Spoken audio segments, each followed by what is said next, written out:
Bueno, buenas tardes, profesor. Nosotros vamos a exponer lo que es el tema de armazones y máquinas. Nuestro equipo está integrado por Irving Giovanni Juárez Díaz, José Eduardo García Villa y por Fernando Roldán Vargas. Empezaremos con con el tema 6.9, estructuras que contienen elementos sujetos a fuerzas múltiples. Bajo la denominación de armaduras, bastidores o armazones, se consideran estructuras totalmente constituidas por pernos y elementos rectos, sujetos a la acción de dos fuerzas. Los armazones y las máquinas son estructuras que tienen elementos sometidos a la acción de varias fuerzas. Los armazones están diseñados para soportar cargas y son estructuras estacionarias totalmente restringidas. Las máquinas están diseñadas para transmitir y modificar fuerzas. Estas sí tienen partes móviles donde pueden mover las fuerzas.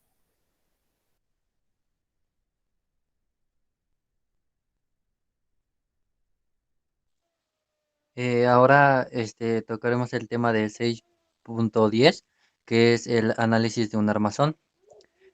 Aquí, como podemos ver en el primer ejemplo del análisis, se retomará el ejemplo de una guía determinada por una carga, que ya fue descrita en la figura A, que se muestra a la derecha, y también el diagrama de cuerpo libre para la estructura completa se muestra en la figura que también está a la derecha, pero es la B. Ahora, este diagrama se puede utilizar para determinar las fuerzas externas que actúan sobre una estructura. Lo que nosotros primero tenemos que es al sumar los momentos con respecto a A, se determina la fuerza T ejercida por el cable. Cuando nosotros hacemos esto, se suman los exponentes X y se determinan los componentes AX y AY de la reacción en el perno número A que se muestra en la figura. Ahora, nosotros con el fin de determinar las fuerzas internas que mantienen unidas a las diversas partes del armazón, estas se debe desamblar y dibujar un diagrama de cuerpo libre para cada una de las partes que constituyen a este armazón, como se muestra en la figura.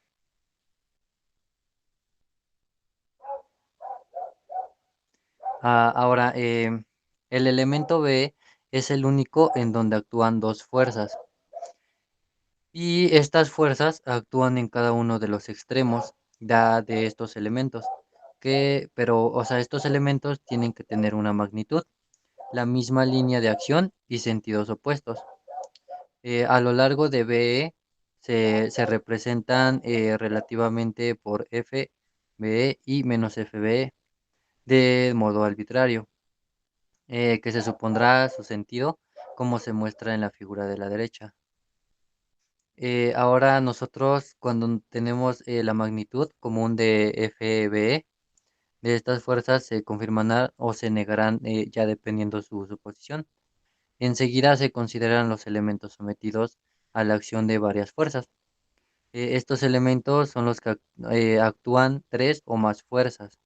Ya de acuerdo con la tercera ley de Newton, las fuerzas ejercidas en B por el elemento BE sobre AD deben ser igual y estas también deben de ser opuestas a la fuerza BE ejercida por AD sobre BE.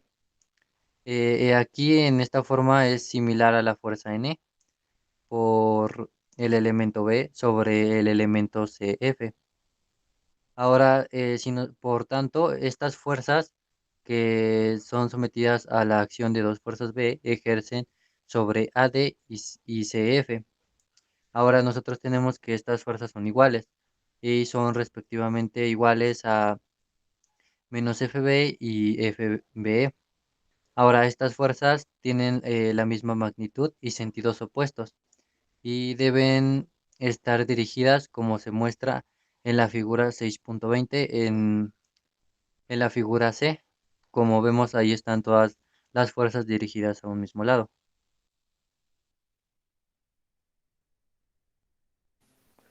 Bueno, seguimos con dos elementos sometidos a la acción de varias fuerzas están conectadas en C. ¿Cómo no sé?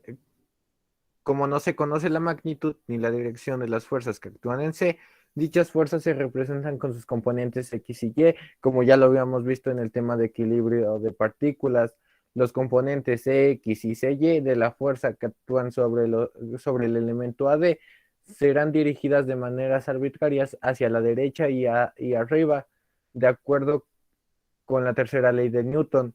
Las fuerzas ejercidas por el elemento CF sobre AD y las fuerzas ejercidas por el elemento AD sobre CF son iguales y opuestas. Las componentes de las fuerzas que actúan sobre los elementos CF deben estar dirigidas hacia la izquierda y hacia abajo. Dichas componentes se representan respectivamente por Cx y Cy. Si las fuerzas Cx en realidad están dirigidas hacia la derecha y la fuerza menos Cx hacia la izquierda, se determinarán después a partir del signo de su magnitud común. Cx, un signo positivo, indicará que la suposición hecha fue correcta y un signo negativo indicará que la suposición fue incorrecta, como lo veníamos haciendo hasta ahora en lo que era equilibrio de cuerpos rígidos.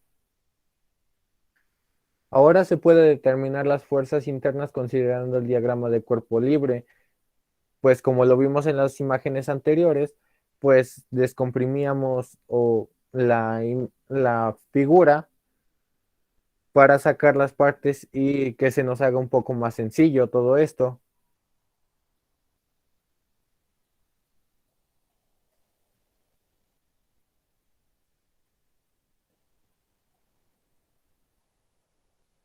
Bueno, como veníamos diciendo, para determinar las fuerzas internas, considerando el diagrama de cuerpo libre, cualquiera de los dos elementos sometidos a acción de varias fuerzas, por ejemplo, seleccionando el diagrama de cuerpo libre correspondiente al elemento CF, se escriben las ecuaciones de momento, que las vamos a igualar a cero y vamos a obtener los momentos con respecto a C, con respecto a E, y la suma de fuerzas con respecto a X.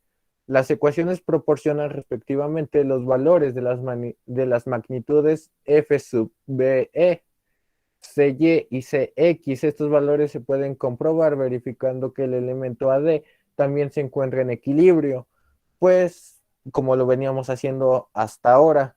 Se debe señalar que en las figuras antes mostradas se puso por los pernos formaban una parte integral de uno de los dos elementos que conectaban dichos pernos y por tanto no fue necesario dibujar su diagrama de cuerpo libre. Esta su posición siempre se puede utilizar para simplificar el análisis de armazones de esta manera, haciéndolo un poco más sencillo y dejándonos pues menos trabajo al final.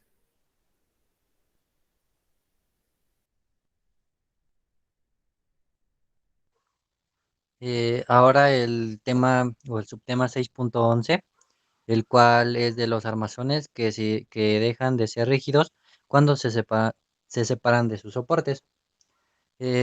Muchos de estos armazones o estructuras se colapsarían si se separan de sus apoyos. En consecuencia, estos armazones no pueden considerarse como cuerpos rígidos. Si nosotros consideramos el armazón de la figura que se muestra a la derecha, el cual consta de los elementos AC y de CB que soportan respectivamente a la carga P y Q. Estos actúan sobre los puntos medios de dichos elementos y también estos elementos soportan por pernos en A y en el elemento B.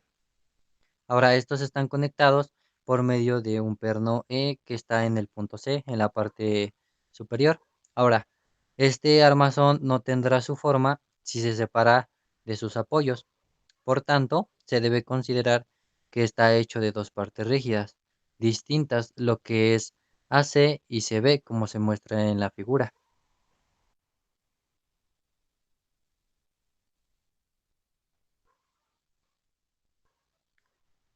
Ahora, las ecuaciones de que es la sumatoria de fx igual a cero y la sumatoria de fy igual a cero. Y por último, la sumatoria de m igual a cero. Con respecto a cualquier punto dado, se expresan las condiciones para que este cuerpo rígido esté en equilibrio. Y para eso se deben utilizar en conjunto con los diagramas de cuerpo libre correspondientes. Eh, Ahora, los componentes de la fuerza ejercida en los elementos CB sobre AC y los componentes de la fuerza ejercida por AC sobre CB están representados por vectores. Estos vectores tienen la misma magnitud y el segundo que estará representado por menos CX y menos CY. Ahora, si nosotros escribimos la sumatoria de M igual a cero para el cuerpo libre, que en este caso va a ser del elemento AC, y la sumatoria de MB igual a cero para el cuerpo libre, nosotros vamos a tener dos ecuaciones simultáneas que pueden resolverse para la magnitud común de CX, de las componentes CX y menos CX. Ahora, esta magnitud común CY de los componentes CY y menos CY nos quedaría así. De la sumatoria de fx igual a cero y la sumatoria de fy igual a cero para cada uno de los cuerpos libres, con el fin de obtener sucesivamente las magnitudes de ax, ay, bx y by.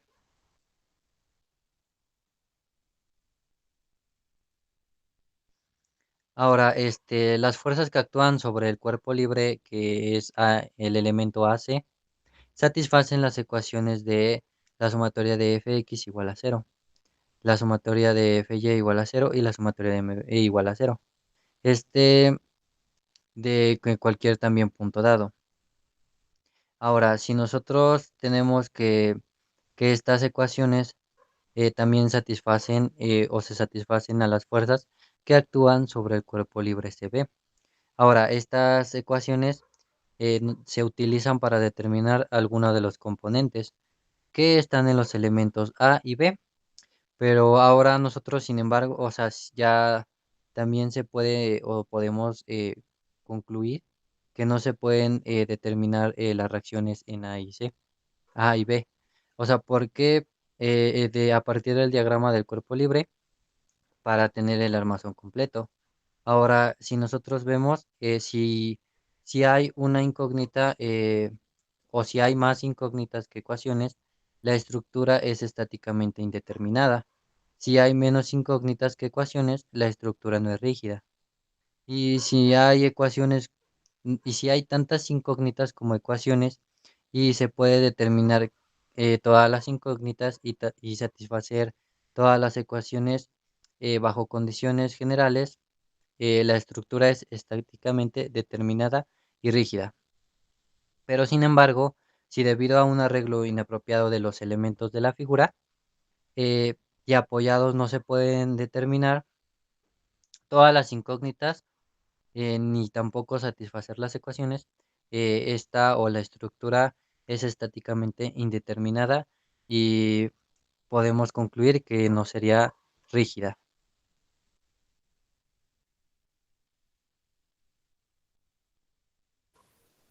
Bueno, ya como una pequeña conclusión, retomando lo anterior, podemos decir que muchos armazones de estructuras se colapsarían si se separaran en sus apoyos, o en consecuencia dichos armazones no pueden considerarse como cuerpos rígidos.